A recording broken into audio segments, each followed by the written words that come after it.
Hello student, आज हामी यो भिडियोमा कुरा गर्नेछौँ माल्टा स्टुडेन्ट भिजाको लागि प्रोसेसिङ गर्दा कुन कुन डकुमेन्ट चाहिन्छ र बायोमेट्रिक गर्नलाई कुन कुन डकुमेन्टहरू बनाउनु पर्ने हुन्छ हामीले फर स्टुडेन्ट भिजा है।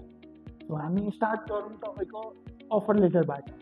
सो तपाईँहरूले सबभन्दा पहिला अफर लेटरको लागि 10 देखि 12 को academic document if diploma level 5 वा ब्याचलरको लागि एप्लाई गर्नुहुन्छ भने 10 देखि 12 सम्मको डकुमेन्ट। इफ तपाईँहरू मास्टर्सको लागि एप्लाई गर्दै हुनुहुन्छ भने त्यसमा ब्याचलरको पनि सर्टिफिकेट एड गर्नु होला। 12 को इक्जाम्पल दिँदैछौँ।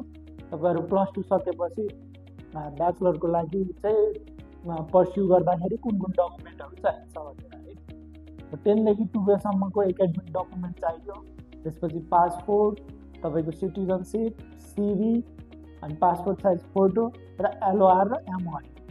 एलओआर र एमओआई के हो भन्दाखेरि तपाईँ रिसेन्टली ग्रेजुएट गर्नुभएको कलेजले चाहिँ तपाईँलाई रिकमेन्ड गर्छ to pursue your further education. अनि एमओआई भनेको तपाईँको मिडियम अफ इन्स्ट्रक्सन, तपाईँ +2 कुन मिडियमबाट पढ्नु भएको छ भनेर त्यसको लागि हो।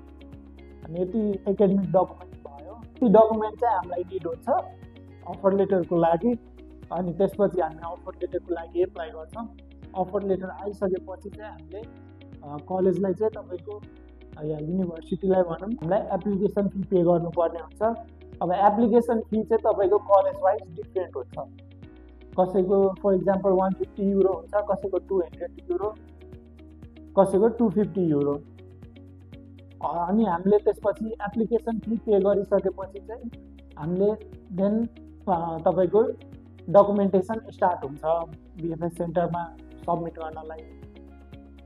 सो त्यसपछि के डकुमेन्टहरू हामीले बनाउनु पर्यो भन्दाखेरि सबभन्दा पहिला वार्डको डकुमेन्ट आउँछ। वार्डको डकुमेन्टमा तपाईँले एउटा रिलेसनसिप सर्टिफिकेट बनाउनु पर्यो, अर्को ट्याक्स क्लियरेन्स, तपाईँको एड्रेस भेरिफिकेसन, बर्थ भेरिफिकेसन, तपाईँको एग्रिकल्चर देखाउनु भएको छ भने डिक्लेरेसन अफ एग्रिकल्चरको, एड्रेस चेन्ज भएको छ भने चेन्ज अफ एड्रेसको।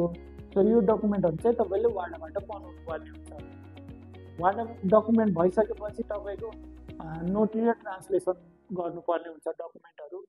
तपाईँको जति पनि नेपाली डकुमेन्टहरू छ सबैलाई इङ्ग्लिसमा हामीले एम्बेसीमा बुझाउनु पर्ने हुन्छ। फर इक्जाम्पल लाल पूर्जा, नागरिकता। त्यसपछि तपाईँको प्रपर्टी भ्यालुएसन पनि गर्नु पर्यो। प्रपर्टी भ्यालुएसन चाहिँ तपाईँले 1.5 CR to 2 CRसम्म देखाउन सक्नुभयो। अब प्रपर्टी भ्यालुएसन भइसकेपछि तपाईँहरूले अकोमोडेसन बुक गर्न सक्नुहुन्छ।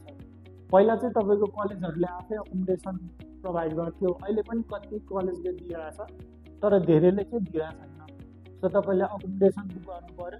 अकोमोडेसन तपाईँको बुक भइसकेपछि तपाईँले ट्राभल इन्सुरेन्स गर्नु पर्यो। ट्राभल इन्सुरेन्स तपाईँहरू 6 मन्थको पनि गर्न सक्नुभयो, 1 इयरको पनि गर्न सक्नुभयो। एम्बेसीको रुल अनुसार चाहिँ 190 डेज जतिको छ, तर हामी स्टुडेन्टहरूलाई चाहिँ अलिक एक्स्ट्रा नै गर्नु, किनकि कहिलेकाहीँ तपाईँको पासपोर्ट आउन ढिलाइ हुन्छ या हाम्रो प्रोसेसिङ अलि लेट हुन्छ। सो त्यसको लागि चाहिँ 6 मन्थसम्म मिनिमम चाहिँ गर्नै पर्यो। 6 मन्थको लागि ट्राभल इन्सुरेन्स। त्यसमा एयर टिकट बुक गर्नु पर्यो। डमी एयर टिकट बुक भइसकेपछि तपाईँले आफ्नो भिएफएस डेट लिनु पर्यो। भिएफएस डेट चाहिँ तपाईँहरूले आफै पनि लिन सक्नुहुन्छ। अब गुगलमा गएर भिएफएस ग्लोबल भनेर सर्च गर्नुभयो भने आफै त्यहाँनिर आउँछ।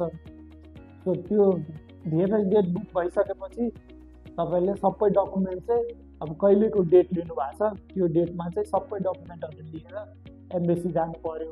तपाईँको त्यसपछि ब्याङ्क स्टेटमेन्ट र ब्याङ्क ब्यालेन्सको कुरा आउँछ। सो ब्याङ्क स्टेटमेन्ट चाहिँ तपाईँले 6 मन्थसम्मको देखाउनु पर्यो। अनि ब्याङ्क ब्यालेन्समा चाहिँ तपाईँहरूले 25 लाखसम्मको देखाउन सक्नुहुन्छ। सो ब्याङ्क स्टेटमेन्ट र ब्याङ्क ब्यालेन्स चाहिँ तपाईँहरू भिएफएस डेट लिइसकेपछि मात्र झिक्नु होला, किनकि तपाईँले पहिला नै झिक्नुभयो भने त्यसको डेट सकिन्छ, भ्यालिडिटी डेट सकिन्छ त्यसको। सो सबभन्दा लास्टमा झिक्नु होला। अनि त्यसपछि सबै डकुमेन्टहरू तपाईँको कलेजलाई पठाउनु पर्ने हुन्छ। अनि कलेजले तपाईँलाई भिजा किट दिन्छ, एक्सेप्टेन्स लेटरहरू दिन्छ, पोस्ट मोड्युलहरू दिन्छ। अनि त्यो सबै तपाईँहरूले फोटोकपी गरेर अनि भिएफएस सेन्टरमा लग्नु पर्यो। अनि त्यहाँ लगेर सबै डकुमेन्ट सबमिट गर्नु पर्यो अनि बायोमेट्रिक गर्नु पर्यो। त्यति भइसकेपछि तपाईँहरू आफ्नो प्रोसेसिङ चाहिँ कहाँसम्म पुग्यो भनेर अनलाइन पोर्टलमा पनि हेर्न सक्नुहुन्छ। तपाईँहरूले गुगलमा गएर बिएमएस ग्लोबल सर्च गर्ने अनि त्यहाँनिर ट्र्याक माई एप्लिकेसन भनेर हुन्छ। अनि त्यहाँनिर चाहिँ तपाईँले आफ्नो reference number, passport last number, तपाईँको लास्ट नेम त्यति हालेर चाहिँ तपाईँहरूले हेर्न सक्नुहुन्छ।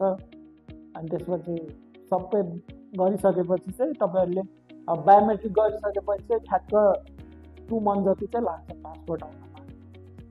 सो यो भिडियोमा यति नै। इफ तपाईँहरूलाई अझ केही माल्टाको बारेमा जान्नु छ भने प्लिज हामीलाई कमेन्ट गर्नु होला, हामी तपाईँहरूको लागि भिडियो बनाउनेछौँ। थ्याङ्क यू, यहाँसम्म हेरिदिनु भएमा thank you so much. Please हाम्रो च्यानललाई सब्सक्राइब गरिदिनु होला।